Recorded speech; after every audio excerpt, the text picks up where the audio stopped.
Hello everyone, my name is Jitendra Chaudhary and I welcome to all of you to this session जहां पे आज हम लोग स्टार्ट करने वाले हैं 11th स्टैंडर्ड की ज्योग्राफी की एनसीईआरटी जिसका नाम है इंडिया फिजिकल एनवायरनमेंट। देखिए, हमारी 11th की एनसीईआरटी ज्योग्राफी की जो एनसीईआरटी होती है, यहाँ पे दो एनसीईआरटीज होती हैं। पहली हम लोगों ने करी फंडामेंटल ऑफ फिजिकल ज्योग्राफी, जो कवर हो चुकी है पूरी तरह से।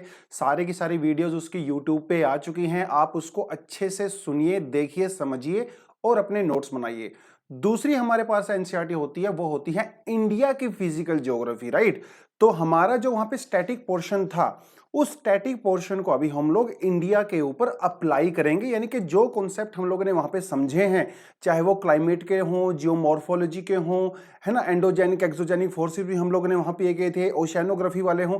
तो बेसिकली वहां पे जितने भी कॉन्सेप्ट हमारा जो स्टैटिक पोर्शन कवर हुआ है, हम उसको अभी इंडिया के पर्सपेक्टिव में समझने की कोशिश करेंगे, इंडिया की फिजिकल ज्योग्राफी को समझने की कोशिश करेंगे। तो दोस्तों, ये है हमारी सेकंड एनसीईआरटी। हमेशा की तरह है, आपको वही मैं सजेशन देना चाहूंगा, आप पहले अपनी इस एनसीईआरटी को खुद से पढ़िए। इसकी पीडीएफ आपको मिल जाएगी, अगर आपको मार्केट से खरीदनी है तो मार्केट से भी आपको मिल जाएगी, क्योंकि न्यू एनसीईआरटी है, पुरानी एनसीईआरटी नहीं है, राइट। तो आप उसको पहले वहां से पढ़िए, वहां से कुछ चीजें आपको समझ, देखिए वैसे भी इंडियन ज्योग्राफी का एक चीज आपको बता दूं, कोई समझने को कुछ ज्यादा है नहीं, ज्यादातर चीजें आपकी फैक्चुअल ही हैं।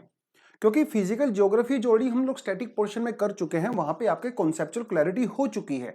अभी सिर्फ उस कॉन्सेप्चुअल क्लैरिटी को हम लोगों ने इंडिया के पर्सपेक्टिव में एज इट इज उसको देखना है कि हाँ, वो इंडिया में किस तरह से चीजें काम कर रही हैं, राइट। तो ज्यादातर इंडिया की जो फिजिकल ज्योग्राफी है वो आपकी फैक्चुअल नेचर की है, आपको देखने को भी मिलेगा, राइट। तो पहले आप अपनी जो है पीडीएफ अपने आप खुद से पढ़िए। कुछ चीजें 20, 30, 40% आपको वहां से समझ में आ जाएगी पहली रीडिंग में। उसके बाद आप आइए, इन वीडियोस को देखिए, अपने पास एक प्रॉपर नोटबुक लीजिए, नोटबुक के अंदर अपने जो आपको लगता है कि नोट्स बनाने हैं, आप उसको बना सकते हो। देखिए, नोट्स की एक चीज मैं आपको बता दूं कि एनसीईआरटी को as it is copy paste करना नोट्स नहीं होते हैं, और वैसे टोटली फ्यूटाइल एक्सरसाइज है, उसको कोई मतलब नहीं है। तो जो चीज आपके एनसीईआरटी में है उसको ही दोबारा कॉपी पेस्ट करोगे तो उसका कोई वो तो वैल्यू एडिशन नहीं है ना। तो वैल्यू एडिशन वो होता है जो चीजें एनसीईआरटी में अच्छे से कवर नहीं होती हैं, आपको लगता है कि इसमें ज्यादा डिटेलिंग की रिक्वायरमेंट है, वहां पे डायग्राम इंट्रोड्यूस हो सकता है, वहां से यूपीएससी में क्वेश्चंस पूछे गए हैं, आप उसी चीजों के नोट्स बनाओगे। एनसीईआरटी के जो अंदर जो ऑलरेडी दिया हुआ है उसके आपको ऐसा नोट्स बनाने की जरूरत नहीं होती है। अगर आपको लगता है वो एनसीईआरटी में एनफ है तो एनफ है। अब आपको ये कैसे पता चलेगा? ये आपको पता चलेगा प्रीवियस ईयर के क्वेश्चन से, चाहे वो प्रीलिम्स के क्वेश्चंस हो, चाहे वो मेंस के क्वेश्चंस हो। अगर आपको लगता है कि वो क्वेश्चंस आपके एनसीईआरटी से हैंडल नहीं हो रहे हैं, या फिर आपकी एनसीईआरटी से वो 40-50% ही हैंडल हो रहे हैं, उस चीज के आप डिटेल्ड नोट्स बना सकते हो। और आपने करना कुछ नहीं है, आपके जो A4 एक ब्लैंक साइड आप ले सकते हो, ब्लैंक शीट ले सकते हो, तो उसी टॉपिक को आप अपने हाथ से नोट्स बना के यूट्यूब से या गूगल से, जैसे जो आपके नोट्स हैं वहां से कर बनाइए उसको, और अपनी एनसीईआरटी में उसको इंसर्ट कर दीजिए। तो at the end of the day आपके पास जो है एनसीईआरटी के साथ साथ आपके खुद के नोट्स भी हो जाएंगे। तब आप उन नोट्स को पढ़ोगे ना, तब आपको वो ज्यादा बेनिफिशियल नजर आएगा, राइट। कुछ ट्रिक्स अगर आपको कहीं पे मिलते हैं, कुछ डायग्राम्स आपको मिलते हैं, आप वो इस तरह की चीजें यहाँ पे इंक्लूड कर सकते हो। जैसे अगर हम लोग बात करें अर्थ की मूवमेंट्स की बात करें, तो अर्थ की मूवमेंट को लेकर एनसीईआरटी में कोई बहुत अच्छी मुझे नहीं लगता टॉपिक दिया हुआ है। हाँ, हल्का फुल्का दिया हुआ है, बट जितनी रिक्वायरमेंट है उतना नहीं दिया हुआ है। तो अर्थ की मूवमेंट को लेकर माइनर मूवमेंट्स कौन सी होती हैं, मेजर मूवमेंट्स कौन सी होती हैं, उसका क्या इंपैक्ट होता है ना, वो सारी की सारी चीजें विद गुड डायग्राम्स आप अलग से नोट्स में बना के अपनी एनसीईआरटी के अंदर ही इंसर्ट कर सकते हो। तो this is the way how you make your notes, right. वो चीज होती है। तो अपनी नोटबुक आप साथ में लेके बैठा करें, और वो आपको तभी पता चलेगा जब आप एनसीईआरटी पर खुद से पढ़ चुके होंगे। जब क्लास में आओगे आपको लगेगा अच्छा यार, ये चीज यहाँ पे अक्सर ने एक्स्ट्रा बताई है, या फिर यहाँ पे आपको ज्यादा डिटेलिंग जानने की जरूरत है, तब आप उसको कर सकते हो। ठीक है, चलिए, तो ज्यादा डिले नहीं करते हैं, तो हम एक बार देख लेते हैं कि आज इस पूरी की पूरी एनसीईआरटी में हम लोग कौन कौन सी चीजें पढ़ने वाले हैं। एक बार थोड़ा सा कंटेंट्स देख लेते हैं। देखिए, कंटेंट में आपके सामने है, पहला यूनिट रहेगा इंट्रोडक्शन, जो आज हम लोग करने वाले हैं। तो इंडिया की लोकेशन कहाँ है, वर्ल्ड में इंडिया कहाँ पे सिचुएटेड है, उसकी पोजीशन क्या है, उसके नेबर्स के साथ उसकी पोजीशन को हम लोग थोड़ा यहाँ पे देखेंगे, latitude, longitude, variations and all that. तो थोड़ा सा आज हम लोग एक बार इंडिया की पोजीशन को समझने की कोशिश करेंगे। तो एक बार जब इंडिया की पोजीशन एस्टेब्लिश्ड हो जाएगी, फिर हम लोग थोड़ा सा और ज्यादा डिटेलिंग में जाएंगे। तो हमारा जो यूनिट 2 रहेगा, यहाँ पे हम लोग इंडिया की फिजियोग्राफी के बारे में जाएंगे। ज्योग्राफी प्लस फिजिकल है ना, तो दोनों को जोड़ के जो है फिजियोग्राफी बना दिया है। तो यहाँ पे स्ट्रक्चर और फिजियोग्राफी के बारे में बात करेंगे हम, यहाँ पे हिमालय के बारे में बात करेंगे, पेनिनसुलर इंडिया के बारे में बात करेंगे, पूर्वांचल हिल्स के बारे में बात करेंगे, इंडियन प्लेन्स हैं, आइलैंड्स हैं, right, deserts and all that, आपके coastal plains, western Ghat, eastern Ghat, वो सारी की सारी चीजें हम लोग यहाँ पे करने वाले हैं। उसके बाद हम लोग करेंगे ड्रेनेज सिस्टम। ड्रेनेज सिस्टम में हम लोग क्या पढ़ते हैं, इसमें हम लोग रिवर सिस्टम के बारे में पढ़ते हैं, है ना, तो हमारा Ganga, Brahmaputra, peninsular river system, तो वो सारी ड्रेनेज सिस्टम के बारे में पढ़ेंगे। एक एक इंपॉर्टेंट रिवर जो एनसीईआरटी में दी हुई हैं उनको कवर करेंगे with their tributaries and all that. वैसे एक बार ड्रेनेज सिस्टम हम लोग अलग से भी कर चुके हैं, अगर आपको याद हो तो हम लोग अपने चैनल पे ऑलरेडी ड्रेनेज सिस्टम की वीडियोस लेके आ चुके हैं, जहां पे हर रिवर की ट्रिब्यूटरीज हम लोगों ने की थी, साथ में साथ उसके हम लोगों ने ट्रिक्स भी पढ़े थे, राइट। अगर किसी ने वो वीडियो मिस कर दी है तो आप उसको जाके जरूर देखें, बहुत शानदार है, बहुत बढ़िया। बच्चों के रिव्यू आए थे कि कितना आसान हो जाता है इन ट्रिक्स के थ्रू याद करना। देखिए, हो सकता है शुरू में ये ट्रिक्स आपको थोड़े से कॉम्प्लिकेटेड लगें, लेकिन मैं अपने पर्सनल एक्सपीरियंस से बता रहा हूं, उन ट्रिक्स को ही याद करके जो है बहुत सारा मटेरियल जो है हम लोग मेमोराइज कर पाए, और प्रीलिम्स में आपकी यार वो बहुत हेल्प करता है। तो एक बार थोड़ी सी मेहनत अगर आप कर लोगे, एक बार दिमाग में आपके वो ट्रिक्स बैठ जाएंगे ना, उसके बाद तो आपको जिंदगी भर रट्टा मारने की जरूरत नहीं पड़ेगी। एक बार थोड़ी मेहनत लगती है, और क्योंकि आप यूपीएससी एस्पिरेंट हो तो मेहनत करने से डरोगे नहीं, तो मेहनत तो करनी ही पड़ेगी, हलवा नहीं है, ठीक है। तो उतना देखिए, टफेस्ट एग्जाम के लिए आप तैयारी कर रहे हो तो आपका जो जज्बा है, पैशन है, वो भी टफेस्ट एकदम हाईएस्ट लेवल तक का होना चाहिए, राइट। चलिए, तो ड्रेनेज सिस्टम के बारे में पढ़ेंगे। यूनिट 3 में we are going to cover about the climate and the natural vegetation और सोइल्स, ठीक है। यूनिट जो 4 है ये आपका नेचुरल हैजार्ड एंड डिजास्टर्स आता है, तो इसको ऑलरेडी हम लोग डिजास्टर मैनेजमेंट वाले उसमें करेंगे, यहाँ पे उसको करने की जरूरत नहीं है, हल्का फुल्का देख लेंगे, लेकिन बहुत ज्यादा डिटेलिंग में नहीं जाएंगे। खैर, ठीक है, तो ये रहेगा हमारा कंटेंट जो आने वाले दिनों में हम लोग अपनी पूरी एनसीईआरटी को कवर करने वाले हैं। तो दोस्तों शुरू करते हैं अपनी पहली यूनिट से, और देखिए हमें आपकी जो एनसीईआरटी में फंडामेंटल राइट्स आपके दिए रहते हैं, है ना, तो right to equality, right to freedom, right to exploitation, right against exploitation, right to freedom of religion, culture, education and all that, ठीक है। तो ये आपका जो है आर्टिकल 14 से शुरू होता है, 15, 16, 17, 18, 19, 20, तो आप देख सकते हो आखिर में जो है आपको कॉन्स्टिट्यूशनल रेमेडी मिलती है, मतलब जिसे आप जुडिशियल रिव्यू भी कह सकते हैं, ठीक है। चलिए, तो ये थोड़ा सा पॉलिटी का हमेशा आपको बताते हैं। चलिए जी, तो बात करते हैं पहली यूनिट की, which is about the India and the location. लेकिन उससे पहले मैं आपको डायग्राम दिखाना चाहूंगा। देखिए, ये है इंडिया, ठीक है, और ये जो आपके सामने है ना, ये है क्या है, लिखता है location of India in the eastern world, location of India in the eastern world. आप इसको देखिए, थोड़ा पार्ट यहाँ पे अफ्रीका का भी दिया हुआ है, राइट, और मेजरली पार्ट जो यहाँ पे वो एशिया वाला पार्ट दिया हुआ है। तो यहाँ पे इंडिया की पोजीशन आप एक बार थोड़ा ध्यान से देखिए, इंडिया कहाँ पे एग्जिस्ट करता है।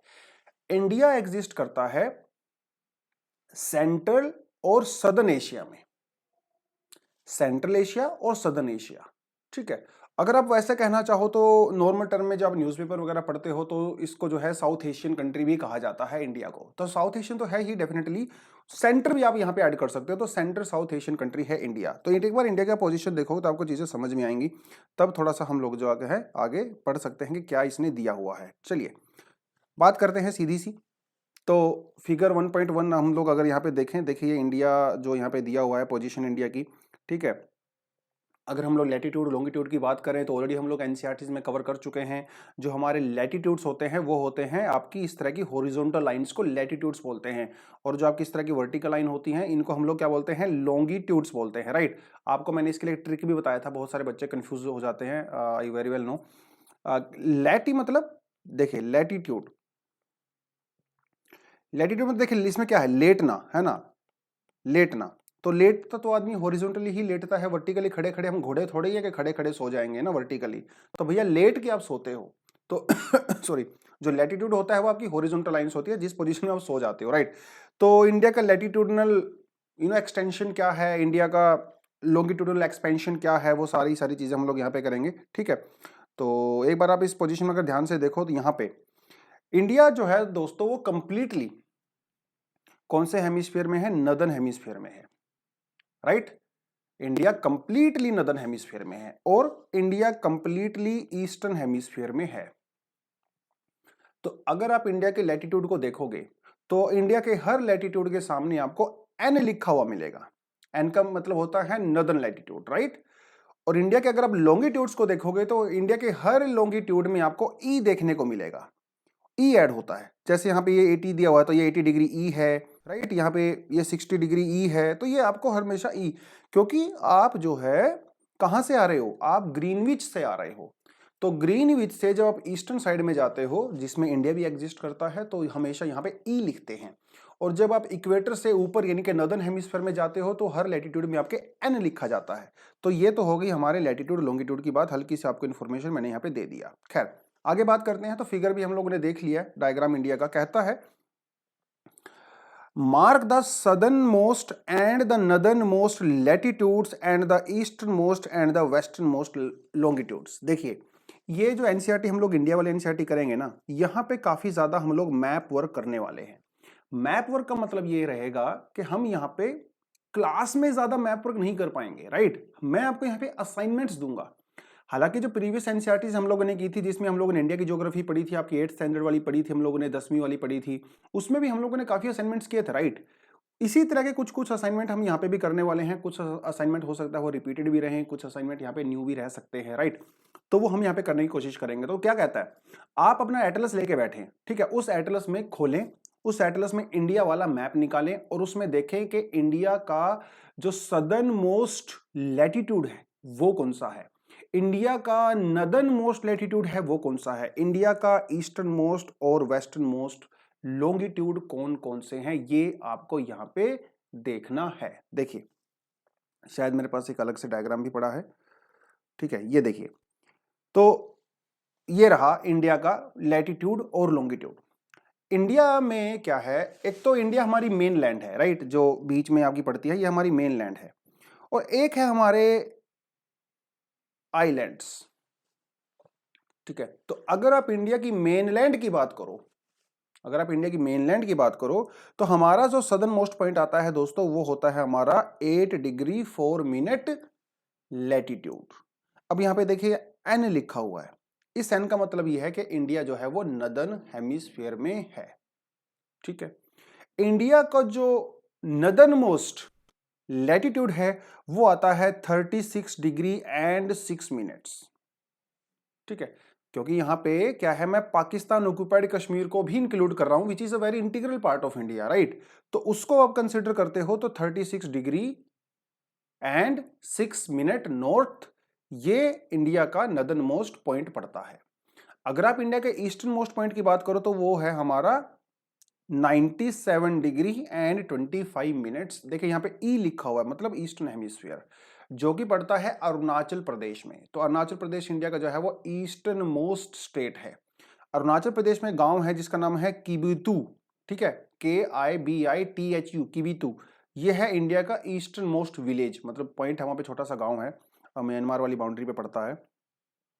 और अगर आप वेस्टर्न साइड में जाओ, इंडिया का वेस्टर्न मोस्ट पॉइंट कौन सा है दोस्तों, वो लॉन्गिट्यूड है, वो है 68 डिग्री एंड 7 मिनट ईस्ट, ठीक है। देखिए यहाँ पे ई लिखा हुआ है, लेकिन ये इंडिया के पर्सपेक्टिव से तो वेस्टर्न मोस्ट हुआ ना, ग्रीनविच के हिसाब से ये ईस्टर्न लॉन्गिट्यूड में है। थोड़ा सा आपको समझना पड़ेगा, राइट, क्योंकि जो चीज आपके लेफ्ट हैंड में होती है वो वेस्टर्न साइड होती है, जो राइट हैंड होता है वो ईस्टर्न साइड होती है। तो अगर आप गुजरात को देखो तो ये आपके राइट हैंड लेफ्ट हैंड में पड़ता है, राइट। तो इसीलिए वेस्टर्न मोस्ट पॉइंट है इंडिया का, बट ग्रीनविच के हिसाब से देखोगे तो ये राइट साइड में है, मतलब ईस्टर्न है। चलिए, तो एक्चुअली गुजरात में भी एक छोटा सा गांव है जिसका नाम है गुहर मोती। गुहर मोती याद रहेगा आपको, गुहर मोती। तो ये भी एक आप कह सकते हो, यूपीएससी में तो खैर ये चीजें नहीं पूछता है, वन डे एग्जाम वगैरह बैंकिंग और उन सब में ये चीजें थोड़ी थोड़ी पूछ लेता है, ठीक है। तो ये रहा इंडिया का मेन लैंड वाला, मैं कह रहा हूं, पॉइंट है। लेकिन जब अगर आप आइलैंड्स को कंसिडर करते हो तब चीजें थोड़ी सी चेंज हो जाती हैं। अगर आप अंडमान निकोबार को भी कंसीडर करते हो तो इंडिया का सदर्न मोस्ट पॉइंट हो जाता है, जो लॉन्गिट्यूड है वो हो जाता है, सॉरी लैटिट्यूड है वो हो जाता है 6 degree and 45 minutes, 6 degree and 45 minutes. और ये है हमारा इंदिरा पॉइंट, ठीक है, इंदिरा पॉइंट। इसका नाम चेंज किया गया, पहले इसका नाम पिग्मेलियन पॉइंट हुआ करता था। ये इंडिया का सदर्न मोस्ट पॉइंट है और इसका लैटिट्यूड भी आपने देख लिया, विच इज दिस, ठीक है, 6 डिग्री एंड 45 मिनट्स। तो ये तो थोड़ा सा इसने जो हमें यहाँ पे होमवर्क दिया था, ये होमवर्क हम लोगों ने क्लास में ही कर लिया, ठीक है। तो इंडिया की जो मेन लैंड है वो कश्मीर में नॉर्थ से स्टार्ट होके जो है कन्याकुमारी तक जाती है, अरुणाचल प्रदेश से स्टार्ट होके आपकी गुजरात तक जाती है, अपार्ट फ्रॉम दैट इंडिया के जो टेरिटोरियल लिमिट है, मतलब इंडिया की जो जमीन है, टेरिटोरियल लिमिट का दोस्तों मतलब ये होता है कि जहां पे इंडिया के लॉ एंड ऑर्डर और इंडिया का जो जस्टिस सिस्टम है, मतलब उसकी जो जुडिशियल एक्सटेंशन है वो वहां तक जाती है। मतलब अगर सुप्रीम कोर्ट ने कोई आदेश सुना दिया तो उस लैंड तक वो लागू होगा। इंडिया का लॉ एंड ऑर्डर हर तरीके से, चाहे वो आर्मी का हो, पुलिस का हो, वो यहां तक जाता है। उसका मतलब होता है टेरिटोरियल लिमिट के मतलब भैया ये हमारी टेरिटरी है, हमारा इंडियन कॉन्स्टिट्यूशन इस टेरिटरी के अंदर अप्लाई होता है, उसका मतलब होता है टेरिटोरियल लिमिट। तो टेरिटोरियल जो लिमिट होती है ना वो दोस्तों सिर्फ कोस्टल एरिया तक नहीं होती है ना। जैसे मान लीजिए हमारा कोस्टल बाउंड्री है, तो टेरिटोरियल लिमिट सिर्फ और सिर्फ कोस्टल बाउंड्री तक ही नहीं होती बल्कि इससे आगे भी जाती है। कितनी है? 12 नॉटिकल माइल। 12 नॉटिकल माइल ये हर कंट्री की है। ये इंटरनेशनल कानून है कि हर कंट्री की कोस्ट से 12 नॉटिकल माइल जब आगे समंदर में आप जाते हो तो वो उस कंट्री के लिए टेरिटोरियल लिमिट होती है। वहां तक उसके कानून व्यवस्था, लॉ एंड ऑर्डर पूरी तरह से अप्लाई होता है। तो इंडिया की भी जो है वो 12 नॉटिकल माइल से एक्सटेंड करता है। अगर आप इसको किलोमीटर में चेंज करोगे तो वो आपका 21.9 मतलब 22 ही मान सकते हो किलोमीटर तक जाता है। ठीक है, एक जो नॉटिकल माइल होता है वो आपका 1.852 किलोमीटर के बराबर होता है, और जो आपका स्टैच्यूट माइल होता है, मतलब जो नॉर्मल माइल होता है वो 1.6 किलोमीटर, यानी कि 1.584, तो लमसम आप जो है 1.6 कह सकते हो, इसके बराबर होता है। ठीक है, कहता है our southern boundary extends up to 6 degree 45 minute, क्योंकि ये इंदिरा पॉइंट की बात कर रहा है, ये मेनलैंड की बात नहीं कर रहा है जो कन्याकुमारी में है, राइट, उसकी बात कर रहा है जो कि बे ऑफ बंगाल के अंदर पड़ता है। देखिए एक चीज कहता है, इंडिया का जो नॉर्थ साउथ एक्सटेंशन है, इंडिया का जो वेस्ट और ईस्ट एक्सटेंशन है वो लगभग बराबर है। ठीक है, देखिए कैसे, अगर आप 37 डिग्री और 6 मिनट में से अगर आप 6 डिग्री और 45 मिनट को माइनस करते हो तो ये अराउंड 30 डिग्री आता है। और अगर आप 96, अब मैं लॉन्गिट्यूड की बात कर रहा हूं, अगर आप 97.25 को 68 में से अगर 68 डिग्री 7 मिनट अगर आप इसको डिवाइड माइनस करते हो तब भी ऑलमोस्ट 30 डिग्री ही आता है। तो मतलब इंडिया का ईस्ट वेस्ट एक्सटेंशन और नॉर्थ साउथ एक्सटेंशन लगभग लगभग 30 डिग्री है। ठीक है, और डिग्री मतलब जब आप मतलब बराबर बराबर है, इंडिया का एक्सटेंशन बराबर है, इसका मतलब इंडिया जितना नॉर्थ से साउथ इंडिया की जो लंबाई है उतनी ही इंडिया की चौड़ाई है, आप इस तरह से कह सकते हो। हालांकि देखने में लगता नहीं, लेकिन जब आप मेजर करते हो तो लगभग लगभग उतना ही पड़ता है। तो लगभग जो है वो 30 डिग्री का डिफरेंस होता है। लेकिन अगर आप थोड़ा सा ज्यादा स्पेसिफिक अगर आप जाना चाहो तो आप ये कह सकते हो कि इंडिया जो है नॉर्थ से साउथ कितना है, 3214 किलोमीटर, ईस्ट टू वेस्ट जो है इंडिया 2933 किलोमीटर होता है। तो लगभग ये 3000 किलोमीटर के लगभग आपका पड़ जाता है। ठीक है, तो ये चीज आपको यहाँ पे समझनी पड़ेगी। तो मतलब ये है कि अगर आपके पास बाइक है, बहुत अच्छी बाइक है, अगर आप 100 किलोमीटर पर आवर की स्पीड से चलाते हो तो पूरे इंडिया को कवर करने में आपको 32 घंटे लग जाएंगे नॉर्थ से साउथ, और ईस्ट टू वेस्ट जो है आपको 29 आवर्स से भी ज़्यादा, मतलब 29.5 घंटे आपको लग जाएगा। तो ये चीज़ हो गई। और वो कहता है कि देखिए ये जो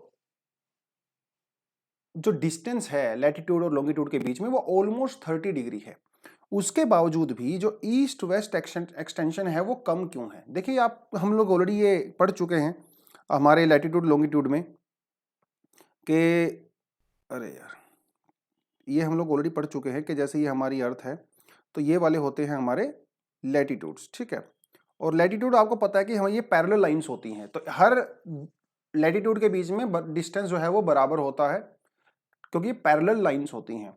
लेकिन जो आपके लॉन्गिट्यूड होते हैं वो इस तरह से होते हैं।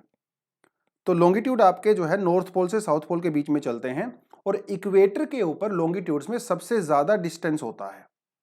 जैसे जैसे आप इक्वेटर से हायर लैटिट्यूड पे जाते हो, पोल्स की तरफ जाते हो, तो वो डिस्टेंस कम होता है और फाइनली पोल्स के ऊपर जाके वो जीरो हो जाता है। तो लैटिट्यूड का जो नेचर होता है डिस्टेंस का वो लॉन्गिट्यूड से बिल्कुल अलग होता है। तो इसी तरह से अगर आप इंडिया की बात करो तो इंडिया के जो लैटिट्यूड्स हैं तो डेफिनेटली उनके बीच में तो पैरेलल डिस्टेंस रहने वाला है, क्योंकि लैटिट्यूड तो पैरेलल डिफरेंस रहता है, लेकिन लॉन्गिट्यूड में डिफरेंस जो है वो थोड़ा सा अलग हो जाता है। ठीक है, तो ये जो लॉन्गिट्यूड हैं वो बराबर नहीं होते हैं, तो इस वजह से लैटिट्यूड और लॉन्गिट्यूड का डिस्टेंस में यहाँ पे फर्क पड़ता है, ठीक है, क्योंकि वो नॉर्थ की तरफ और साउथ की तरफ जब लॉन्गिट्यूड आपके जाते हैं तो वो डिस्टेंस थोड़ा सा कम हो जाता है। वही इसने यहाँ पे आर्गुमेंट दिया हुआ है। हालांकि इस आर्गुमेंट कोई ज़्यादा रेलेवेंस है नहीं, बट ठीक है, दे दिया तो बता दिया आपको मैंने। खैर, अब बात करते हैं। कहता है from the values of the latitude, अगर आपने लैटिट्यूड की वैल्यू निकाल ली है तो it is understood that the southern part of the country lies with in the tropics and the northern part of the country lie in the sub tropics. देखिए ये भी already हम लोग कर चुके हैं, है ना। जब हम लोगों ने प्रेशर बेल्ट पढ़ी थी तब मैंने आपको ये बताया था कि इसको मैं यहाँ से कर देता हूँ, हाँ यहाँ से ये ले लेते हैं हम लोग, ठीक है। मतलब वैसे तो आप कोई भी ले सकते हो, ये भी ले सकते हो। खैर, क्या कहता है, देखिए ये है हमारा दोस्तों यहाँ पे इक्वेटर, मैं पेन ले लेता हूँ, यस ये वाला, ये है हमारा यहाँ पे इक्वेटर, ठीक है। और ये आपका इधर आ जाता है ट्रॉपिक ऑफ कैंसर, और ये आपका आ जाता है ट्रॉपिक ऑफ कैप्रिकॉर्न। हालांकि इसने थोड़ा इस तरह से लिया हुआ है, हालांकि थोड़ा सा बैंड होता है इसमें, बट एनीवेज। तो ट्रॉपिक ऑफ कैंसर और ट्रॉपिक ऑफ कैप्रिकॉर्न के बीच में जो भी एरिया आता है इसे कहते हैं ट्रॉपिकल एरिया। मैं स्ट्रिक्टली लैटिट्यूड के बारे में बात कर रहा हूं। यहाँ पे क्लाइमेट में इतनी ज्यादा वेरिएशन, देखिए क्लाइमेट ऐसा नहीं होता है कि अच्छा ये लाइन सर जो है वो 23.5 से ऊपर चली गई तो क्लाइमेट एकदम से चेंज हो जाएगा। नो, ऐसा नहीं होता है। क्लाइमेट के अंदर एक ट्रांजिशन होता है। तो टेम्परेट से ट्रॉपिकल से टेम्परेट और टेम्परेट से पोलर, जो क्लाइमेट का जो ट्रांजिशन होता है वो थोड़ा सा धीरे धीरे होता है ना। तो एकदम से हम लोग नहीं कह सकते कि ये ट्रॉपिकल है और ये पोलर है और ये टेम्परेट है, हल्का सा गैप होता है।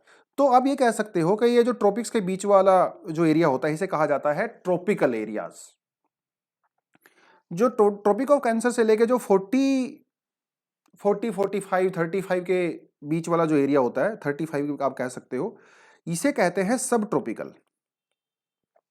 क्या कहते हैं? सब ट्रॉपिकल। हम लोग ऑलरेडी पढ़ चुके हैं सब ट्रॉपिकल हाई प्रेशर बेल्ट, जो कि 35 डिग्री नॉर्थ और साउथ पे होती है, ठीक है। तो वो है आपकी सब ट्रॉपिकल। जब आप 35 से ऊपर जाते हो, ठीक है, जब आप 45, 55 पे जाते हो, वो आपकी आ जाती है टेम्परेट, ठीक है। तो ये आपकी आ जाती है दोस्तों टेम्परेट। जब आप 66.5 से ऊपर जाते हो तो उससे ऊपर आपकी आ जाती है पोलर, ठीक है। तो ये थोड़ी सी चीजें आपको समझनी पड़ेंगी। हालांकि अगर आप ब्रॉडर टर्म में देखो तो पहले आता है ट्रॉपिक्स, उसके बाद आता है टेम्परेट, उसके बाद आता है पोलर। तो ये हो जाता है आपका ट्रॉपिकल, इससे ऊपर हो जाता है 66 तक आपका टेम्परेट, और उससे ऊपर हो जाता है पोलर। ये ब्रॉड टर्म है। लेकिन अगर आप थोड़ा सा डिटेलिंग में जाओगे ना, क्लाइमेट के हिसाब से अगर आप जाओगे, ये तो लैटिट्यूड के हिसाब से हो गया कि इसके बीच में ट्रॉपिकल, इससे ऊपर टेम्परेट और उससे ऊपर जो है वो पोलर। लेकिन जब आप क्लाइमेट के हिसाब से जाओगे तो चीजें थोड़ी सी यहां पे और ज्यादा आपको डिटेलिंग में जानने की जरूरत पड़ेगी। ट्रॉपिक्स तो हो गया आपको समझ में, फिर आपका आता है सब ट्रॉपिक्स, फिर आपका आता है टेम्परेट, और फिर आपका आता है पोलर। कुछ ज्योग्राफर इसको थोड़ा और ज्यादा कॉम्प्लेक्स कर देते हैं। वो कहते हैं पहले आता है ट्रॉपिक्स, फिर आता है आपका सब ट्रॉपिक्स, फिर आपका आता है वार्म टेम्परेट, फिर आपका आता है कूल टेम्परेट, फिर आपका आता है सब पोलर, फिर आपका आता है पोलर। अब देखिए जितनी मर्जी डिवीजन कर लीजिए, उससे हमें कोई फर्क नहीं पड़ता। हमें तो बस चीजों को समझना है। क्या समझ रहे हैं हम लोग? देखिए ये समझ रहे हैं भैया, ये जो ट्रॉपिक ऑफ कैंसर होता है ना, वो इंडिया के मिडल में से पास होता है। ये है आपका ट्रॉपिक ऑफ कैंसर। इसका मतलब इस 23.5 डिग्री के साउथ में जो भी इंडिया पड़ता है वो होगा हमारा ट्रॉपिकल इंडिया। और इससे ऊपर जो आएगा वो आएगा किसमें? सब ट्रॉपिक्स में आता है। तो इंडिया, आधा इंडिया ट्रॉपिकल है और आधा इंडिया सब ट्रॉपिकल है। कुछ लोग ये भी कह सकते हैं, देखिए वैसे यूपीएससी में क्वेश्चन भी पूछा जा सकता है कि आधा इंडिया टेम्परेट है और आधा इंडिया ट्रॉपिकल है ना। ऊपर वाला पार्ट टेम्परेट हो गया, नीचे वाला ट्रॉपिकल हो गया। उसके बावजूद भी इंडिया के क्लाइमेट को हम लोग ट्रॉपिकल क्लाइमेट क्यों कहते हैं? जबकि इंडिया का जो नदर्न पार्ट है वो तो टेम्परेट में आना चाहिए, वो तो ठंडा होना चाहिए। उसके बावजूद भी वो इतना गर्म क्यों होता है? ये चीजें, इस तरह के कॉम्प्लिकेटेड से टाइप के क्वेश्चन आपसे एग्जाम में वो डेफिनेटली पूछ सकता है। तो एनसीईआरटी में इसका आंसर यहां पे दिया हुआ है। कहता है from the value of the latitude it is understood that the southern part of the country lies within the tropics, ठीक है, and the northern part of India lies in the subtropical zone or the warm temperate। अब आप subtropical बोलिए या warm temperate बोलिए, बात एक ही है, ठीक है, आप टेम्परेट भी कह सकते हो, डिपेंड करता है कि क्वेश्चन किसका है। तो ट्रॉपिकल, टेम्परेट, पोलर, ट्रॉपिकल, सब ट्रॉपिकल, ठीक है, आप इस तरह से भी कह सकते हो। ट्रॉपिकल, वार्म टेम्परेट, पोलर, आप इस तरह से, कूल टेम्परेट और पोलर आप इस तरह से भी कह सकते हो, जो आपका मन करे आप कह सकते हो। तो जैसे कि हम लोगों ने अब इंडिया के डायग्राम में देखा, आधा इंडिया जो है वो ट्रॉपिक्स के अंदर आता है, आधा इंडिया सब ट्रॉपिकल के अंदर आता है, ठीक है। कहता है the location is responsible for the large variation in the land forms, climate, soil type. देखिए ये कोई बताने की जरूरत नहीं है कि इंडिया एक बहुत बड़ा कंट्री है और इंडिया में लैंड फॉर्म के हिसाब से, क्लाइमेट के हिसाब से बहुत ज्यादा वेरिएशन पाई जाती है। Let us observe the longitudinal extent of India. Longitude extent जो है इंडिया का वो भी 30 डिग्री ही होता है, और हम पहले ही कर चुके हैं लैटिट्यूड लॉन्गिट्यूड वाली एनसीईआरटी में कि जो आपके लॉन्गिट्यूड होते हैं ये समय डिसाइड करते हैं। आपका जो समय है, जैसे इस समय जो है वो 5:30 बजे हैं शाम के, तो ये जो 5:30 डिसाइड किया गया है ना, वो लॉन्गिट्यूड के हिसाब से डिसाइड किया जाता है। तो हर कंट्री का एक स्टैंडर्ड टाइम होता है जिसके हिसाब से आप लोग समय फिक्स करते हो। एक हमारे पास ग्रीनविच होता है जो लंदन में होता है, राइट, मतलब ग्रीनविच में होता है वैसे तो ये होता है पूरी दुनिया का स्टैंडर्ड टाइम। अगर आप इससे ईस्ट में जा रहे हो या वेस्ट में जा रहे हो, इसके ऊपर डिसाइड किया जाता है कि वहां पे समय कितना होगा। ये ऑलरेडी हम लोग कर चुके हैं लैटिट्यूड लॉन्गिट्यूड वाले चैप्टर में, ठीक है। तो अगर आप इंडिया के, और ये हमें ऑलरेडी पता है कि भैया टोटल कितने लॉन्गिट्यूड होते हैं, मतलब अर्थ जो है वो टोटल एक सर्कल में कितना लॉन्गिट्यूड होते हैं, 360 होता है ना, सर्कल में 360 एंगल होते हैं, और अर्थ जो है वो 24 आवर्स में एक सर्कल को कंप्लीट करती है, रोटेशन को कंप्लीट करती है। इसका मतलब 360 डिग्री 24 घंटे में कवर करती है अर्थ, तो क्या होता है 15 डिग्री। तो एक घंटे में अर्थ जो है वो 15 डिग्री कवर करती है, और इस 7.5 घंटे में अर्थ जो है वो 30 मिनट्स कवर करती है ना। ये हमें पहले से ही पता है कि अर्थ जब 15 डिग्री मूव करती है तो समझ लो एक घंटे का डिफरेंस बढ़ जाता है। अगर आप ईस्ट साइड में जा रहे हो तो प्लस कर देते हो, एडवांस हो जाता है समय। अगर वेस्ट साइड में जा रहे हो तो वो सब्ट्रैक्ट कर देते हो, ठीक है, ये हम सबको पता है। तो 15 डिग्री मतलब एक घंटा, 7.5 डिग्री मतलब आधा घंटा। अब ये क्या कहता है, अब उसी कॉन्सेप्ट को आप यहां पे लागू करिए इंडिया के ऊपर। देखिए इंडिया की जो ईस्टर्न मोस्ट लॉन्गिट्यूड है और वेस्टर्न मोस्ट लॉन्गिट्यूड है, इसके बीच में कितना डिफरेंस है, 30 डिग्री का। 30 डिग्री मतलब 2 आवर्स, 15 डिग्री 1 घंटा, 30 डिग्री 2 घंटे। इसका मतलब यह है कि इंडिया के ईस्टर्न मोस्ट और वेस्टर्न मोस्ट पॉइंट के बीच में जो सनलाइट है या मॉर्निंग कह सकते हो, उसके बीच में 2 घंटे का डिफरेंस होता है। कितना डिफरेंस होता है, 2 घंटे का। इसका मतलब अगर आप अरुणाचल में यहां पे हो तो यहां पे सनराइज पहले होगा, गुजरात में सनराइज 2 घंटे के बाद में होगा। अरुणाचल प्रदेश में पहले होगा और गुजरात में बाद में होगा। उसी तरह से जो सनसेट होगा वो भी अरुणाचल में पहले होगा, गुजरात में बाद में होगा। तो 2 घंटे का डिफरेंस होता है। 2 घंटे के डिफरेंस होने के बावजूद भी हम लोग इंडिया में एक ही समय को फॉलो करते हैं। इंडिया में सिर्फ एक ही टाइम जोन है। हालांकि इंडिया में 2 टाइम जोन हो सकते थे, बट फिर भी हम लोगों ने अपनी ईज के लिए एक ही टाइम जोन को किया है। और इंडिया में 82.5 पे, यू वेरी वेल नो, हमारा जो है वो स्टैंडर्ड टाइम होता है ना, 82.5 डिग्री। तो इससे थोड़ा आप इधर जाओगे, इससे थोड़ा सा आप इधर जाओगे, ठीक है। तो वो थोड़ी सी चीज यहाँ पे बता रखी है। कहता है कि 2 घंटे का डिफरेंस होता है भैया इंडियन स्टैंडर्ड टाइम, क्योंकि इंडिया में वो जो सारी चीज मैंने आपको बताई है उसी के बारे में बात कर रहा है। अब मतलब अगर मैं आपको बताना चाहूं कि इसके पीछे रीजन क्या है, देखिए जब आप अमेरिका की बात करते हो, अमेरिका भी एक बहुत बड़ा कंट्री है ना, लॉन्गिट्यूडनली काफी डिस्टेंस है उसमें। अमेरिका के अंदर 7 टाइम जोन्स हैं, 7, जबकि इंडिया के अंदर सिर्फ एक ही टाइम जोन है, जबकि काफी एक्सटेंशन भी है। इसका रीजन क्या है, देखिए अमेरिका में क्या होता है, जब आप ईस्ट टू वेस्ट ट्रेवल करते हो तो हर थोड़ी देर के बाद आपको अपनी घड़ी चेंज करनी पड़ती है, घड़ी का समय चेंज करना पड़ता है जब भी आप दूसरे टाइम जोन के अंदर एंट्री करते हो। अब वहां के लोग पढ़े लिखे हैं, मतलब समझदार तो अलग बात है, बट वहां के लोग पढ़े लिखे हैं ना, तो वो जो चीज को समझते हैं वो उनको अपनी घड़ी चेंज करनी पड़ती है हर उसमें। तो वहां के उन्होंने सिस्टम अडॉप्ट किया हुआ है। इंडिया में क्या है, इंडिया में लोगों के पास घड़ियां नहीं है, बहुत सारे लोगों के पास, इलिटरेट पॉपुलेशन बहुत ज्यादा है। तो हर अगर हम लोग इंडिया में 2 टाइम जोन कर देंगे तो काफी दिक्कत आ सकती है। उसके अलावा जो रेलवे होती हैं इंडिया में, जो रेलवेज चलती हैं, मान लो किसी की रेल को गुजरात से अगर वो जाना है, उसको मेघालय में जाना है, आसाम में जाना है, तो उस ट्रेन को भी जो है वो अलग अलग टाइम जोन से गुजरना पड़ेगा, उसको भी अपनी टाइम चेंज करनी पड़ेगी। रेलवे की जो वेबसाइट होती है यहाँ पे भी आपको टाइम जोन एडजस्ट करना पड़ेगा। रेलवे बुकिंग में दिक्कत आ सकती है, जो हमारी फ्लाइट्स चलती हैं उनमें भी दिक्कत आ सकती है। तो ये हमारा जो ट्रांसपोर्टेशन होता है, नेविगेशन होता है, उसको भी ईजी करने के लिए हम लोगों ने सिर्फ एक ही टाइम जोन को यहाँ पे लागू किया हुआ है इंडिया में। हालांकि बहुत सारे लोग ये सजेस्ट करते हैं कि इंडिया के अंदर कम से कम 2 टाइम जोन तो होने चाहिए, है ना। 2 घंटे का डिफरेंस यार बहुत ज्यादा होता है। अरुणाचल प्रदेश में जो बच्चों के स्कूल का समय होता है वो होता है 9, और गुजरात में होता है वो 7। उल्टा भी हो सकता है, डिपेंड करता है कौन से सीजन की आप बात करते हो। तो थोड़ी सी दिक्कतें हो जाती है। मतलब आप ये समझिए कि ऑफिस का समय आपका 5 बजे है, 5 बजे आपको ऑफिस से निकलना है, और इंडिया में क्योंकि एक ही टाइम जोन होता है तो अरुणाचल वाले भी 5 बजे निकलेंगे ऑफिस से, गुजरात वाले भी 5 बजे निकलेंगे। लेकिन अरुणाचल में 5 बजे अंधेरा हो जाता है, लेकिन गुजरात में अभी भी काफी सनलाइट होती है, क्योंकि यहाँ पे 2 घंटे के बाद सनसेट होता है और वहां पे 2 घंटे पहले ही सनसेट हो जाता है। तो अरुणाचल में जो लोग ऑफिस से निकल के आते हैं भैया, वो आते हैं अंधेरे में, है ना। और जब वो अंधेरे में आते हैं तो मतलब उनके साथ फैमिली के साथ स्पेंड करने का या इवनिंग पे बाहर जाने का, शॉपिंग करने का उनको समय ही नहीं मिल पाता। वो आके सीधा सीधा सा सो जाते हैं। उनको जल्दी सोना पड़ता है क्योंकि सुबह सनराइज जल्दी हो जाता है। तो ये थोड़ी सी दिक्कतें तो यहाँ पे हैं।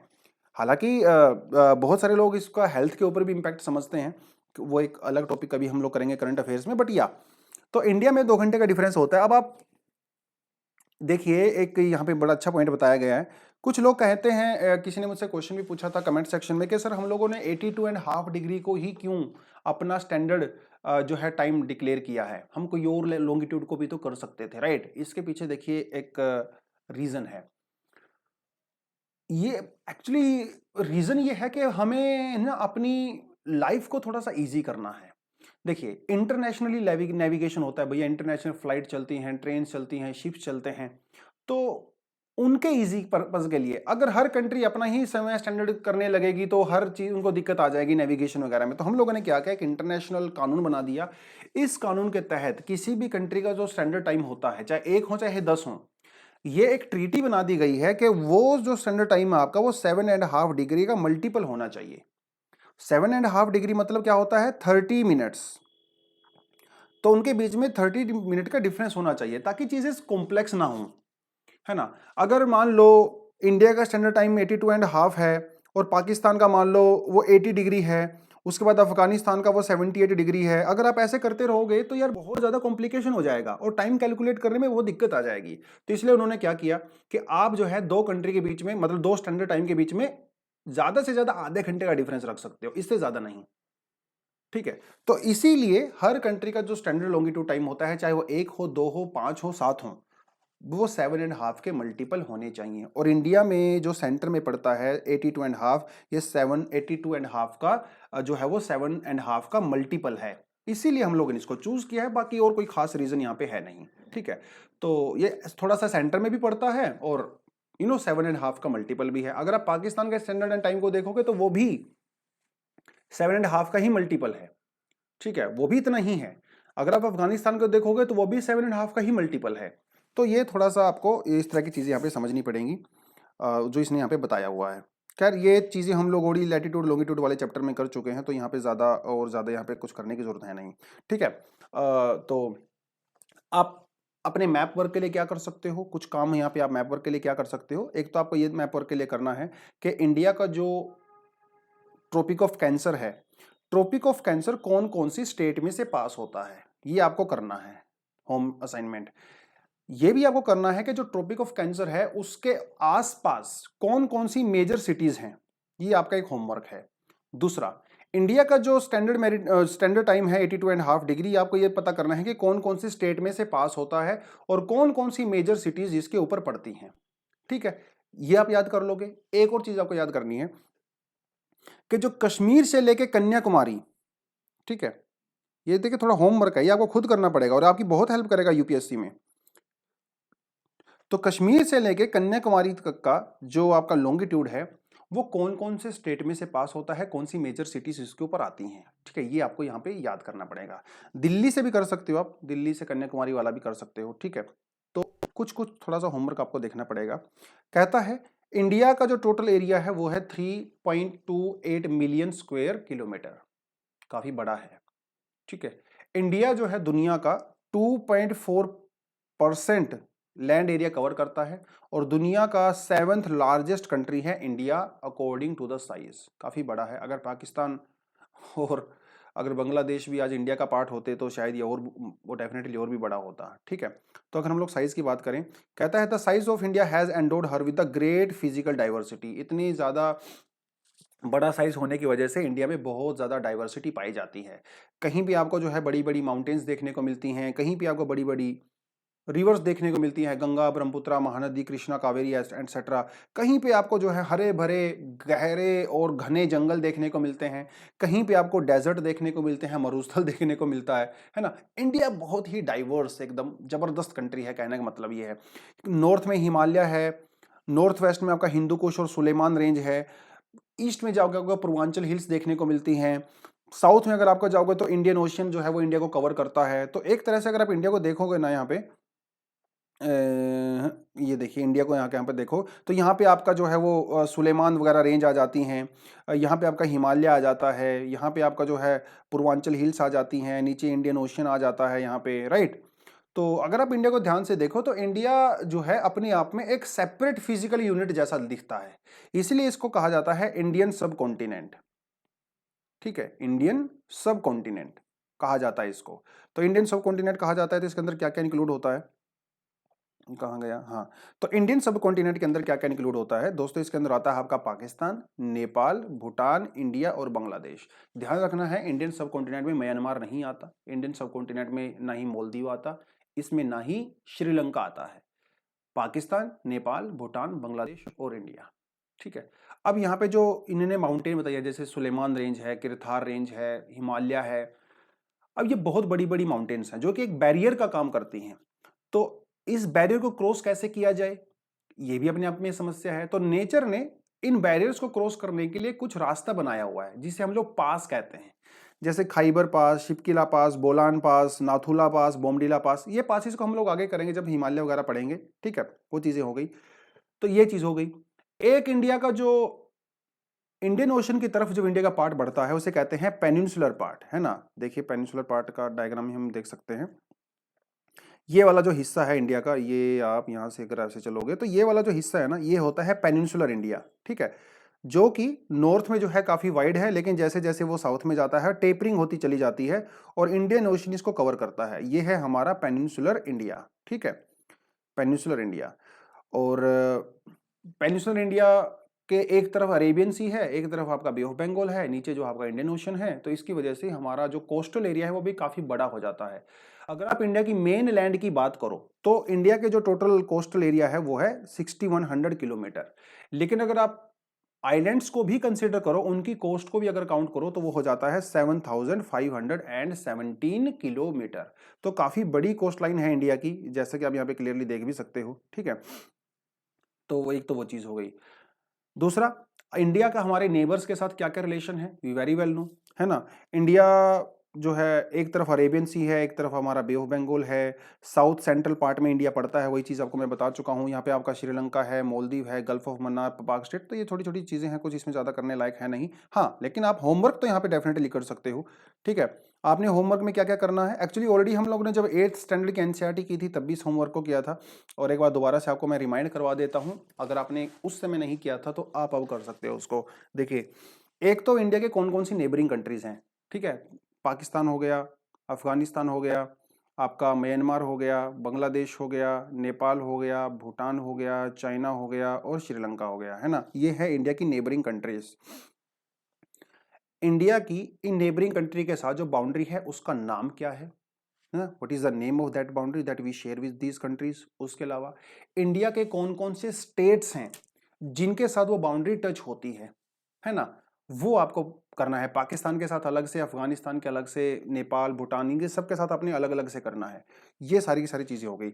लेंथ वाइज भी आपको देखना है कि कौन किसके साथ बाउंड्री जो है कौन सी सबसे ज्यादा होती है हमारे नेबरिंग कंट्री के साथ, ठीक है। तो वो आपने यहाँ पे चीज करनी है। तो थोड़ा सा होमवर्क भी अगर आप कर लोगे तो आपके एग्जाम के पर्सपेक्टिव से काफ़ी ज़्यादा हेल्प करने वाला है आपकी।